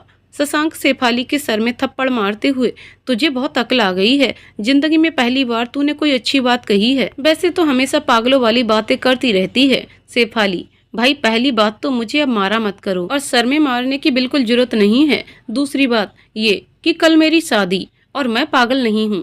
शशांक हाँ हाँ मुझे पता है तू क्या है, हर पागल कहता है कि मैं पागल नहीं हूँ। शशांक और शेफाली की नोकझोंक देखकर मधुलिका हंस पड़ती है। मधुलिका को हंसता हुआ देखकर सब लोग हंसने लगते हैं। सुधा जी अच्छा चलो, जिसको जिसको जो काम करना है अपना काम निपटा लो, जिसको सोना सो जाओ, सुबह उठते ही बहुत सारे काम करने हैं और आराम तो अब शेफाली की विदाई के बाद ही हो पाएगा। सब लोग कमरे से चले जाते हैं। मोहिनी कॉल करके मधुलिका को डांटती है, तुम्हें क्या जरूरत थी डांस करने की, पता भी है कितनी प्रॉब्लम हो सकती थी तुम्हें। मधुलिका ऐसा है ज्यादा मुझ पर चिल्लाओ मत, वैसे भी बहुत डांट पड़ चुकी है मेरी। मोहिनी किसने डांटा। मधुलिका माँ जी ने, और किसने। मोहिनी वैसे जीजाजी बहुत परेशान दिखाई दे रहे थे तुम्हारे लिए, पता है तुम तो बेहोश थी, तुम्हें कैसे पता होगा, वैसे तुम बेहोश थी या बेहोश होने का नाटक कर रही थी। Madhulika Me olvidaste, te olvidé, no hay nada que lamentar, solo que te voy a dar del palo que tú me diste, el son más lánguido y triste a tener. तुम्हारा शुरू हो गया ना, मैं सच में हुई थी, नाटक नहीं कर रही थी। मोहिनी वैसे मुझे पता है तुमने आज डांस क्यों किया, क्योंकि तुम्हें आज विद्या से जलन हो रही थी। मधुलिका ऐसा कुछ नहीं है, तुम्हें फालतू में लगता है, दोनों बात कर रही होती हैं कि हम इस कमरे में आता है। मधुलिका को फोन पर बात करता देख, तुम्हें आराम की जरूरत है, बातें तो बाद में भी कर सकती हो। और मधुलिका का फोन लेकर, हाँ मोहिनी अब कल शादी में मिलना आकर, इसको आराम करने दो। मोहिनी को कुछ समझ नहीं आता क्या बोले, मैं तो ऐसे ही मधुलिका का हालचाल लेने के लिए। अच्छा ठीक है कल मिलते हैं, ओके बाय। अमिश मधुलिका को कंबल ओढ़ाकर खुद उसके पास ही बेड पर बैठ जाता है। मधुलिका उसे देखकर अपनी आंखें बंद कर लेती है, जानती है फिर से डांट पड़ने लगेगी। कुछ देर ऐसे ही रहने के बाद वो सो जाती है। सुबह जब उसकी आंख खुलती है तो अमिश को अपने पास ही सोया देखकर मधुलिका के चेहरे पर एक मुस्कान तैर जाती है। सोते हुए कितने क्यूट लगते हैं आप, काश ऐसे ही सारी जिंदगी में आपको देख पाती। अमिश जी शायद आज मेरा और आपका साथ का आखिरी दिन है, कल शेफाली की विदाई होने के बाद मैं भी इस घर और आपकी जिंदगी से विदाई ले लूंगी। ये सब सोचते हुए मधुलिका की आंखें नम हो गई थीं। अमिश अभी भी सुकून से सो रहा था। मधुलिका ने बढ़कर उसके माथे पर एक किस कर लिया। थोड़ी देर उसे ऐसे ही देखने के बाद वो नहाकर तैयार होने के बाद बाहर हॉल में आई। सब लोग किसी न किसी काम में लगे हुए थे। शेफाली गौरी पूजन के लिए तैयार हो रही थी। मधुलिका को हॉल में देखकर शेफाली, अरे भाभी आप तो तैयार होकर भी आ गईं, अब आप कैसा फील कर रही हैं। मधुलिका हाँ ठीक हूँ मैं, I am feeling better. Shefali अच्छा भाभी आप मेरा मेकअप कर देंगे क्या। मधुलिका हाँ मैं कर दे रही हूँ। मामी जी नहीं, मधुलिका को आराम करने दो, उसकी तबीयत ठीक नहीं है, जब देखो तब तुम काम में लगाए रहती हो, हर किसी को खुद मौज करती हो, तुम्हारा मेकअप निशा कर देगी। शेफाली निशा भाभी हमेशा मेरा लाइनर टेढ़ा कर देती हैं। मधुलिका भाभी से बस मुझे लाइनर लगवाना है। तभी विद्या आगे आकर लाइनर अपने हाथ में उठा लेती है। कोई बात नहीं मैं लाइनर लगा देती हूँ, इतने डिस्कशन क्या करना, चाहे निशा भाभी लगाएं मधुलिका या मैं, बात तो एक ही है। सुधा जी ने विद्या की कही ये बात सुन ली, मधुलिका या मैं, बात तो एक ही है। सुधा जी विद्या मधुलिका और तुम, बात एक कैसी है, मधुलिका उसकी भाभी है और तुम उसकी दोस्त, दोनों में बहुत फर्क है। विद्या के हाथ से लाइनर लेकर उन्होंने मधुलिका को पकड़ा दिया था। सुधा जी की इस बात से सब शांत हो गए थे। सब उनकी बात कहने का मतलब समझ चुके थे। शेफाली की विदाई के बाद अगली सुबह लगभग सारे रिश्तेदार अपने अपने घर वापस जा चुके थे। घर में सिर्फ निशा, जय भाई, नानी जी, मामी जी, शशांक, उसकी माँ और विद्या ही बचे थे। मृत्युंजय, अवस्थी, सुधा, सारे रिश्तेदारों का जाना तो मान लिया, वो तो सब अपने घर तो जाएंगे ही वापस, मगर मधुलिका बहू का इस तरह से जाना मुझे समझ में नहीं आया।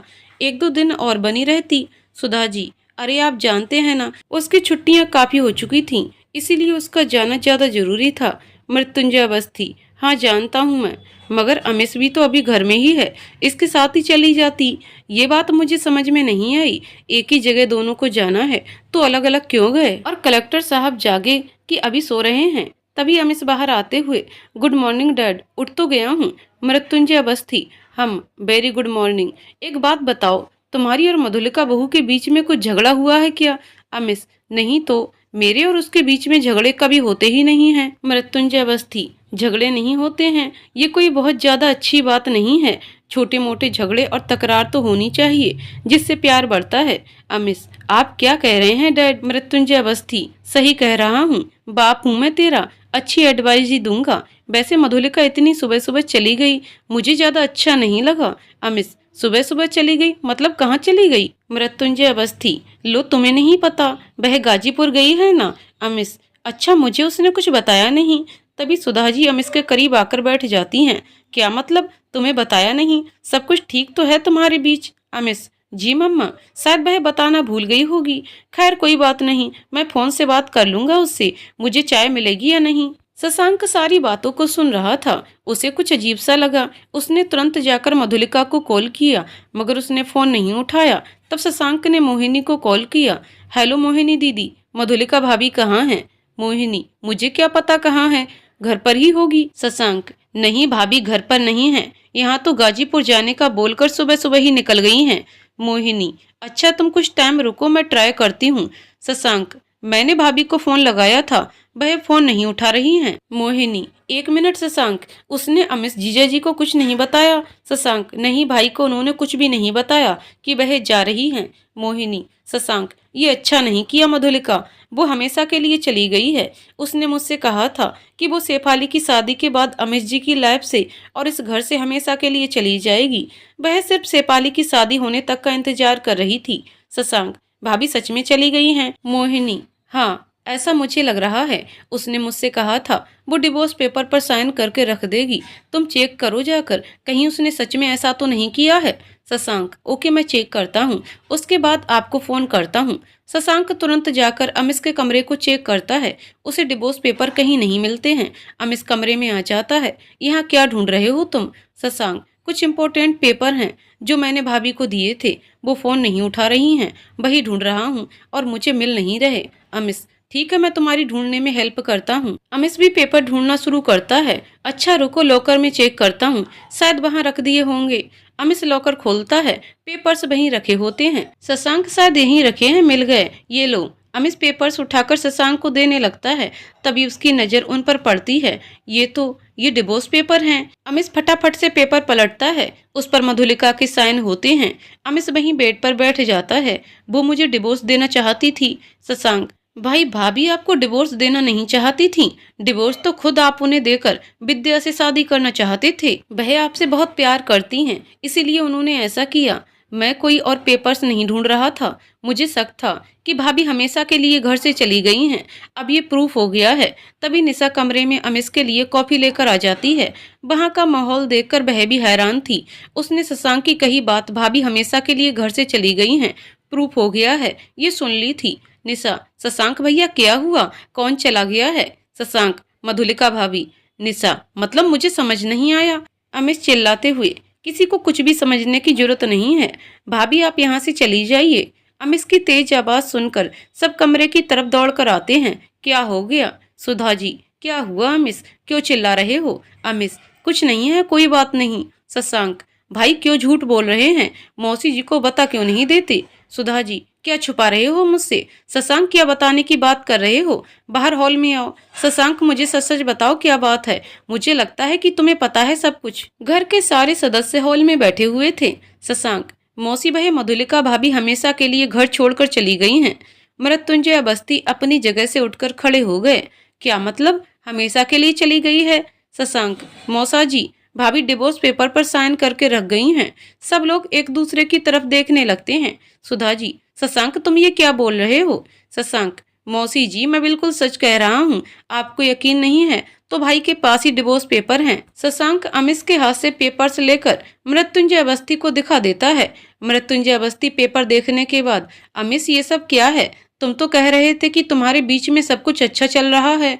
अमिश, डैड, मैंने गलती की थी मधुलिका से शादी करके। वह सब आपकी और मम्मा की जिद थी। मैं खुद उसे डिवोर्स देना चाहता था। उसने मुझे डिवोर्स देकर मेरा काम आसान कर दिया। सुधा जी और मृत्युंजय अवस्थी एक साथ बोल पड़े। कौन सा काम? अमिश, वो बात यह है कि मैं आज भी विद्या से प्यार करता हूँ, इसी के साथ रहना चाहता हूँ। मैं इससे ही शादी करना चाहता था। जो काम पहले नहीं कर पाया, मैं वह करूँगा। ये बात मधुलिका को पता थी। मृत्युंजय अवस्थी ये बात सुनकर धम्म से सोफे पर बैठ जाते हैं और अपना सिर पकड़ लेते हैं। सुधा जी ये बात सुनकर गुस्से में आ जाती हैं और अमिश को एक जोरदार थप्पड़ जड़ देती हैं। तू इतना नालायक निकलेगा, मैंने कभी सोचा नहीं था। तूने मधुलिका की जिंदगी बर्बाद कर दी। अमिश, माँ, मेरा उसके साथ में ऐसा वैसा कोई रिलेशन नहीं था। हाँ, सिर्फ एक बार गलती हुई थी, उसके लिए मैं उसे सॉरी बोल चुका हूँ। उसने भी मुझे कुछ नहीं कहा था। सुधा जी, तू पति पत्नी के रिश्ते को गलती कहता है? और गलती तो हमने की है तुम्हें पैदा करके। वो विद्या की तरफ मुड़कर, ये तो बेवकूफ है। क्या तुम भी बेवकूफ हो? अपना घर बर्बाद कर रही हो, इसका बसा बसाया घर बर्बाद कर रही हो। विद्या की आंखों में आंसू थे। मेरी क्या गलती है? सुधा जी, तुम काला जादू जानती हो? तुम कोई वशीकरण जानती हो क्या? तुमने इतने साल के बाद अमिश को फिर से अपने कंट्रोल में कर लिया।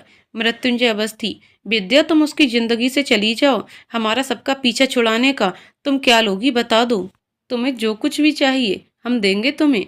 अमिश, डैड, आप विद्या से इस तरह से बात नहीं कर सकते।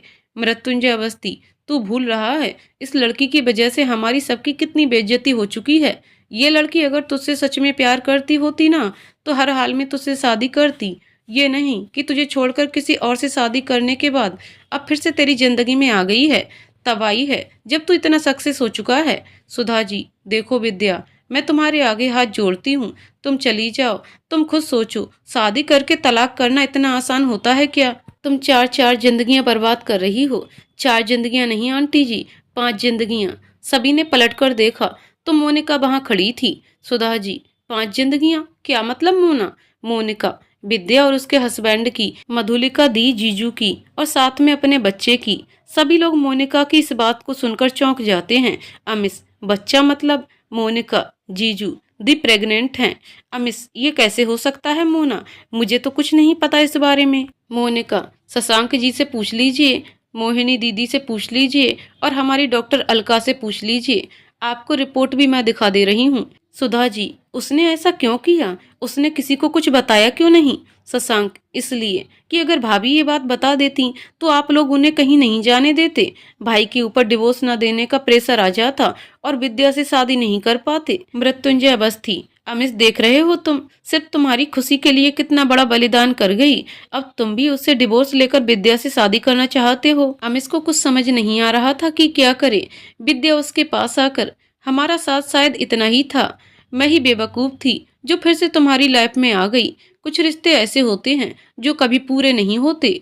अमिश, मगर विद्या, मैं बीच में फंस गया हूँ। मुझे कुछ भी समझ नहीं आ रहा। विद्या, ज्यादा कुछ भी सोचने की जरूरत नहीं है। मेरा और तुम्हारा फैसला हमारी किस्मत ने तय कर दिया है। वह तुमसे बहुत प्यार करती है, उसने ये बात साबित कर दी। मैं सिर्फ तुम्हें पाना चाहती थी और वह तुम्हें खुश देखना चाहती थी। और मैं ये भी जानती हूँ तुम भी उससे प्यार करते हो। मैंने तुम्हें परेशान देखा है उसके लिए। अमिश, तुम मधुलिका को वापस ले आओ। सुधा जी, विद्या सही कह रही है अमिश, तुम दोनों की किस्मत का फैसला तुम्हारे बच्चे ने कर दिया है। जाओ, हमारी बहू और अपनी पत्नी को वापस घर ले आओ, उससे पहले कहीं और देर ना हो जाए। मृत्युंजय अवस्थी, हम सभी साथ में चलते, मगर इस वक्त तुम्हारा जाना ही ज्यादा जरूरी है। जाओ और उसे मनाकर वापस ले आओ। शशांक, भाई जल्दी से चलिए, मैं गाड़ी निकालता हूँ। अमिश और शशांक कार में बैठकर गाजीपुर के लिए निकल जाते हैं। मधुलिका ख्यालों में डूबी हुई थी। कैसे मैनेज करूंगी सब अकेले। शायद इन्हें अब तक डिवोर्स पेपर मिल चुके होंगे।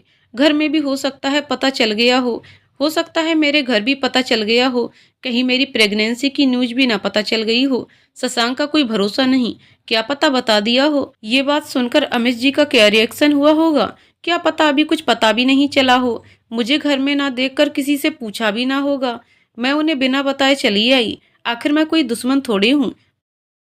दुनिया बोले जमीन पे रह, दिल बोले मेरी जान जान छू ले। जितना भी लाउड हो दुनिया का शोर, सुन सिर्फ इस दिल की, क्योंकि ये दिल मांगे मोर। फोन भी नहीं आया। एक कॉल तो कर ही सकते थे। मधुलिका ने अपना फोन उठाकर देखा तो ऑफ था। अपने सिर में एक चपत लगाते हुए, मैं खुद ही बेवकूफ हूँ, तब से क्या क्या सोची जा रही हूँ। कॉल कहाँ से आएगी। फोन तो सुबह ही ऑफ कर दिया था। उसने तुरंत ही अपना फोन ऑन किया। लगभग 20 से 25 मैसेज अमिश के पड़े हुए थे और लगभग 30 कॉल्स भी उसको सभी ने किए थे। मधुलिका सब देखकर एकदम से हैरान रह गई। उसे यकीन हो गया था घर में सबको पता चल चुका है। किसी का फोन उठाना नहीं चाहती थी, न ही किसी से बात करना चाहती थी। बहुत परेशान थी, इधर से उधर टहल रही थी। इतनी बेचैनी उससे आज से पहले कभी नहीं हुई थी, मगर उसके हाथ में कुछ नहीं था। आखिर कर भी क्या सकती थी। अंत में मधुलिका उनके ख्याल से बाहर आकर अपने लिए कॉफी बनाने लगती है। तभी उसका फोन फिर से बज उठता है। शशांक उसे कॉल कर रहा था। पहले तो अवॉइड कर दिया, मगर शशांक से क्या खतरा है, सोचकर उसने फोन उठा लिया। शशांक, भाभी आप कहाँ हैं? कितनी बार फोन ट्राई कर चुका हूँ, मैसेज भी किए थे, मगर आपका कोई जवाब ही नहीं आया। आखिर ऐसा क्या हुआ है जिससे आप बात नहीं करना चाहती? मधुलिका, सारी चीजें तो तुम्हें क्लियर ही है शशांक, और अब तुम मुझे भाभी मत कहो, क्योंकि अब मैं तुम्हारी भाभी नहीं रही, वो अब कोई और बनने वाली है। शशांक, आप ऐसे क्यों कह रही हैं? शशांक से अमिश ने फोन ले लिया। मधुलिका, मुझे जो सही लगा मैंने वह किया। वैसे भी शशांक यही होना था, अब इसमें क्या प्रॉब्लम है? अमिश, मधु तुमने कोई भी डिसीजन अकेले कैसे ले लिया? मधुलिका, आखिर यही तो होना था। मैंने आपकी राहें आसान कर दी हैं। अब आप फ्री हैं, किसी से भी शादी करिए, किसी के साथ रहिए। अमिश, अच्छा अब तुम भी फैसला कर ही रही हो तो कोई बात नहीं, फिलहाल अभी दरवाजा खोलो। मधुलिका, क्या मतलब? Amish, please open the door. Madhulika, मैं डोर क्यों ओपन करूं, क्या बात है? अमिश, कोई तुम्हारे दरवाजे के बाहर खड़ा है इसीलिए। मधुलिका बात करते करते ही दरवाजा खोलती है। सामने अमिश खड़े थे। मधुलिका उन्हें आंखें फैलाकर देखती ही रह गई। अमिश, अब ऐसे ही खड़ी रहोगी कि अंदर आने दोगी? मधुलिका एक साइड में हो जाती है। आप यहाँ? अमिश, क्यों, आ नहीं सकता हूँ? मधुलिका, नहीं, क्योंकि हमारे बीच कोई रिश्ता ही नहीं है। मैंने डिवोर्स पेपर पर साइन करके रख दिया था। अमिश, तुम्हारे डिवोर्स पेपर पर अकेले साइन करने से क्या होता है? जब मैं करूँगा तभी तो होगा ना। मधुलिका, तो क्या प्रॉब्लम है? मेरी तरफ से तो आपको कोई दिक्कत नहीं हुई ना। अब आप आराम से साइन करके मुझसे छुटकारा पा लीजिए। अमिश मधुलिका की दोनों बाहें पकड़कर, तुमने क्या सोचा है इतनी आसानी से डिवोर्स हो जाएगा? मधुलिका, क्यों नहीं हो जाएगा? अमिश उसका हाथ पकड़कर बाहर की तरफ ले जाने लगता है। मधुलिका, मुझे कहाँ लेकर जा रहे हैं आप? अमिश, अपने बंगले पर। मधुलिका, मगर क्यों? मैं वहाँ नहीं जाना चाहती। अमिश, क्योंकि तुम्हारी वहाँ कुछ यादें हैं, कुछ सामान भी। मैं नहीं चाहता हूँ कि तुम्हारा कुछ भी सामान मेरे पास रहे। मैंने वहाँ पर सामान पैक करवाने के लिए, चलो आपका सामान उठाकर ले आओ। मधुलिका की आंखों में अमिश की ये बात सुनकर आंसू निकलने लगते हैं। मन ही मन सोचती है, मुझे लगा था कि शायद मुझे वापस ले जाने आए हैं, मगर ये तो अपने बंगले पर मेरी कोई चीज भी नहीं रखना चाहते। अमिश उसको जबरदस्ती गाड़ी में बिठाकर और खुद ही उसके आवास को लॉक करके अपने बंगले पर ले आता है। मधुलिका को अमिश जबरदस्ती अपने बंगले के अंदर ले जाता है। वो मेन हॉल में पहुंचते हैं। सब एक साथ वेलकम होम की आवाज में चिल्लाते हैं। मधुलिका को कुछ समझ में नहीं आ रहा था कि ये सब क्या है। दोनों फैमिली एक साथ थी और विद्या भी। मधुलिका अमिश की तरफ देखकर इशारों में ये सब क्या है? सुधा जी उसके पास आकर, मैं इस दुनिया में सबसे लकी सास हूँ जो मुझे तुम जैसी बहू मिली। मधुलिका, मगर माँ मैंने क्या किया है? मृत्युंजय अवस्थी, बेटा हम सबको कुछ पता है, तुम्हें ज्यादा कुछ सोचने की जरूरत नहीं है। मैं तो मधुलिका की मम्मी के पास आकर और गुड न्यूज किसी को नहीं बताई थी, तो मुझे तो बता सकती थी ना, तुम्हारी माँ हूँ। मधुलिका, कौन सी गुड न्यूज? अमिश, तुम्हें अब कुछ भी छिपाने की जरूरत नहीं है। मुझे और बाकी सबको पता चल चुका है तुम प्रेग्नेंट हो। मधुलिका ने अमिश के मुंह से ये बात सुनकर मोना और शशांक की तरफ घूरते हुए देखा। मोनिका, दी मुझे ऐसे क्यों घूर रही हो? मैंने पहले कुछ नहीं बताया है। शशांक जी ने मुझसे कहा था, इसीलिए मैंने बता दिया। मधुलिका को थोड़ा सा रिलैक्स महसूस हुआ, मगर विद्या को देखकर फिर से असहज हो गई थी। उसके चेहरे के बदलते एक्सप्रेशन देखकर विद्या उसके पास आकर, सॉरी मधुलिका, मैंने आपकी लाइफ में इतना सब कुछ कर दिया। आप दोनों एक दूसरे के लिए ही बने हो। कुछ रिश्ते ऐसे होते हैं जो कभी पूरे नहीं होते। मुझे छोटी बहन समझकर माफ कर देना। मधुलिका, इट्स ओके विद्या, मुझे तुमसे कोई शिकायत नहीं है। अंत भला तो सब भला, कहकर मधुलिका ने विद्या को गले से लगा लिया। विद्या, आप इतनी अच्छी हैं, सच में बहुत अच्छी। क्या मैं आपको दीदी कह सकती हूँ? मधुलिका, तुम्हारा जो मन हो वो तुम कह सकती हो। विद्या, दीदी आपने मुझे माफ कर दिया, उसके लिए बहुत थैंक्सफुल हूँ मैं। मधुलिका, जब दीदी कहा ही है तुमने मुझे, तो मेरी एक बात मानोगी? विद्या, आप जो भी कहोगी हर बात मानूंगी। मधुलिका, तुम्हें भी अपने हस्बैंड के पास वापस चले जाना चाहिए। ऐसे ही रिश्ते नहीं खत्म करते। अपनी लाइफ को रिस्टार्ट करो, सब अच्छा हो जाएगा। 2 दिन बाद मधुलिका अपने ऑफिस से देर रात वापस आती है। अमिश को बंगले के बाहर ही देखकर, आप यहाँ क्या कर रहे हैं? अमिश, कुछ नहीं, बस तुम्हारा ही इंतजार कर रहा था। वो मधुलिका का हाथ पकड़कर अंदर ले जाता है।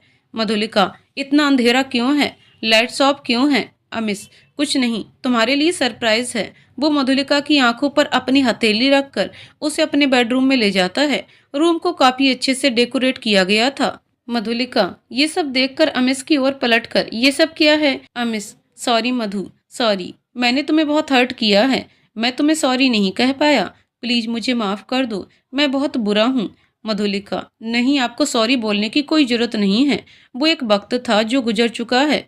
अमिश, तुम सच में बहुत अच्छी हो, लेकिन मैं ही नहीं समझ पाया। एक बात कहूँ? मधुलिका, अमिश, मुझे तुम्हारी आदत सी पड़ गई है। जब तक तुम्हें अपनी आंखों के सामने देख नहीं लेता हूँ, तब तक मुझे चैन नहीं आता। उस दिन तुम मुझे बिना बताए घर से चली गई थी, मैं बहुत बेचैन हो गया था। मधुलिका, मुझे तो ऐसा नहीं लगता है आपको मेरी जरूरत थी, आप तो किसी और। मधुलिका कुछ और बोलती, इसके पहले ही अमिश उसके मुंह पर अपनी हथेली रख देता है।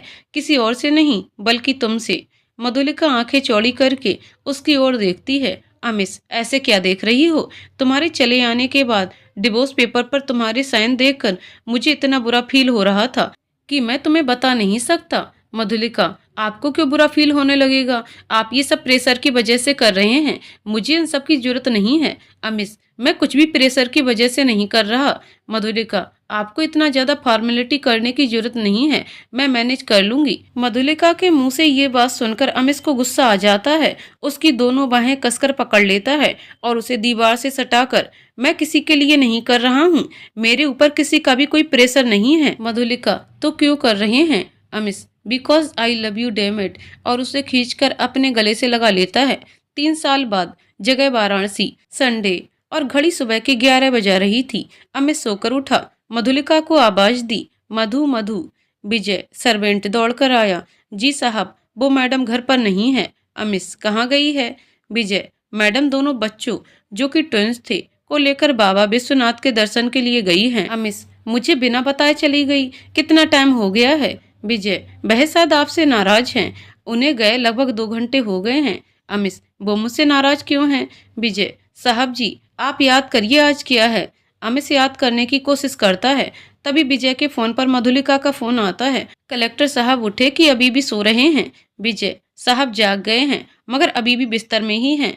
मधुलिका, तुमने कुछ बताया तो नहीं? बताना भी बिल्कुल मत। विजय अमिश की ओर देखते हुए, मैडम जी, मैंने साहब को बिल्कुल नहीं बताया कि आज आपकी और साहब की मैरिज एनिवर्सरी है।